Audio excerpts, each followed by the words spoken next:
जय हिंद दोस्तों। भारतीय जनता पार्टी एक कानून लेकर आई जिसका नाम था सीए यानी सिटीजनशिप अमेंडमेंट एक्ट। इसका मतलब ये था कि पाकिस्तान, बांग्लादेश और अफगानिस्तान से जो उत्पीड़न हुए हिंदू हैं, मुसलमानों को छोड़कर और जो बाकी रिलीजन के लोग हैं उनको हम भारत लाएंगे और भारत में नागरिकता देंगे। दोस्तों अब वो जो लोग हैं उनको, जिन लोगों को ये इस देश में जो लोग अफगानिस्तान, पाकिस्तान और बांग्लादेश से आए हैं, हिंदू जो लोग हैं, शरणार्थी जो हैं, अब वो दोस्तों इस देश में रहना नहीं चाहते। टीवी 9 भारतवर्ष की एक आर्टिकल के मुताबिक, आप स्क्रीन पर वो आर्टिकल देख लीजिए, टीवी 9 भारतवर्ष का, उसमें लिखा है कि पाकिस्तान से आए हिंदू क्यों वापसी को हैं मजबूर, क्यों रास नहीं आ रहा है भारत। इस आर्टिकल में क्या लिखा है वो आप स्क्रीन पर देखिए। इनके काम धंधे बंद हैं और ये पूरी तरीके से कर्ज में डूब चुके हैं। इन्हें कोई सरकारी सहायता भी नहीं मिल रही है।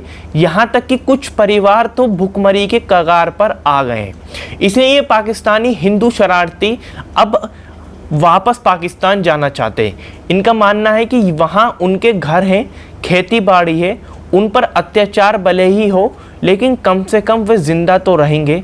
भुखमरी से जिस तरह हिंदुस्तान में मर रहे हैं वैसे मरेंगे तो नहीं।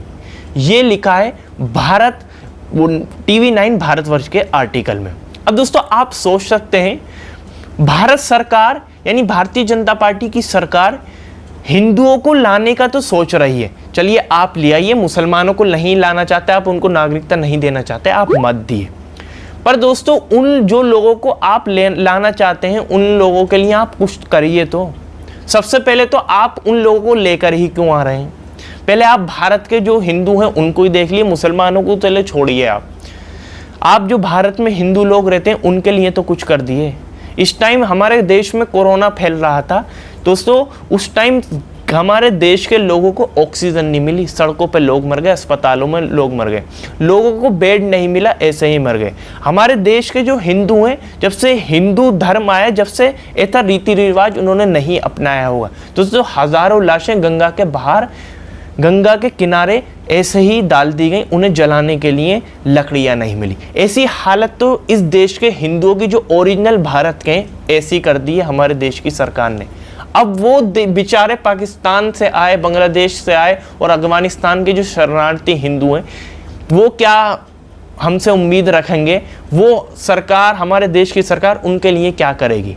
अरे आप ये जो, सिर्फ मैं आपको बता दूं, सीएए जो कानून है ये सिर्फ और सिर्फ राजनीति के लिए आया गया, ये पॉलिटिकल स्टंट है।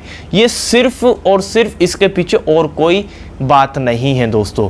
ये लोग हिंदुओं के सगे नहीं हैं, ये लोग मुसलमानों के सगे तो है ही नहीं, ये हिंदुओं के भी सगे नहीं है दोस्तों। अगर ये हिंदुओं के सगे होते तो ये देश में जो हिंदुओं की हजारों लाशें गंगा के किनारे पर पड़ी हुई हैं आज भी, तो ऐसे नहीं पड़ी होती, हमारे देश की हालत ऐसे नहीं होती। हजारों लाखों लोग कोरोना से मर गए, तो उसमें सिर्फ मुसलमान ही नहीं मरा है दोस्तों, उसमें हर बिरादरी का, हर धर्म का, हर जाति का लोग मरा है। तो आपको इन लोगों को समझना होगा, ये जो कानून लेकर आए हैं ये सिर्फ और सिर्फ राजनीतिक स्टंट है दोस्तों। इसमें सिर्फ राजनीति की जा रही है। ये सिर्फ और सिर्फ हिंदू और मुसलमान को बांटकर कुर्सी पर बैठना चाहते हैं। जैसे हमारे देश पर 200 साल अंग्रेज़ों ने हिंदू मुसलमान बांटकर 200 साल देश पर राज कराए, वही पॉलिसी ये भी भारतीय जनता पार्टी की सरकार अपना रही है। हिंदू मुसलमान को बांट रही है और हिंदू बेचारा ये सोचता है कि ये जो सरकार है वो हमारी सगी है। अरे मुसलमान के सगे नहीं है, ना ये हिंदू के सगे हैं दोस्तों, ये सिर्फ और सिर्फ अपने लोगों के सगे हैं, अपने बच्चों के सगे हैं, ये सिर्फ अपना देखते हैं। आप लोगों को इन बातों को समझना होगा। जब तक आप लोग शिक्षा की बात नहीं करेंगे, स्कूल की बात नहीं करेंगे, अच्छे डॉक्टर, अच्छी यूनिवर्सिटी की बात नहीं करेंगे, अच्छे सड़कों की बात नहीं करेंगे, अच्छे पीने के पानी की बात नहीं करेंगे, तो जब तक आप लोग और इन जो लोग ये हिंदू मुसलमान की बातें करते हो, इन बातों को आप एक कान से सुनेंगे और दूसरे कान से निकाल देंगे, तो फिर इससे बढ़िया बात होगी ही नहीं दोस्तों। ये जो सरकार में जो लोग हिंदू मुसलमान करते हैं, इन बातों को आपने एक कान से सुना और दूसरे कान से निकाल दिया, तो ये पटरी पर आ जाएंगे, डेवलपमेंट की बात करने लगेंगे। तो दोस्तों ये सिर्फ और सिर्फ आप देख लिया, आप जो शरणार्थी, हिंदू शरणार्थी दूसरे देशों से आए थे वो अब जाने को मजबूर हैं, यहाँ पर उन्हें कुछ मिल ही नहीं रहा है, यहाँ पर भूखे मर रहे हैं। तो चलिए दोस्तों, आपकी क्या राय इसको लेकर आप नीचे कमेंट में जरूर बताइएगा। इस वीडियो को ज़्यादा से ज़्यादा शेयर करिएगा, लाइक जरूर करिएगा, चैनल पर नए चैनल को जरूर सब्सक्राइब और बेल आइकन को जरूर दबाएं ताकि मैं जब भी नई वीडियो लेकर आऊँ तो आपको पता चल जाए। चलिए इस वीडियो में इतना ही।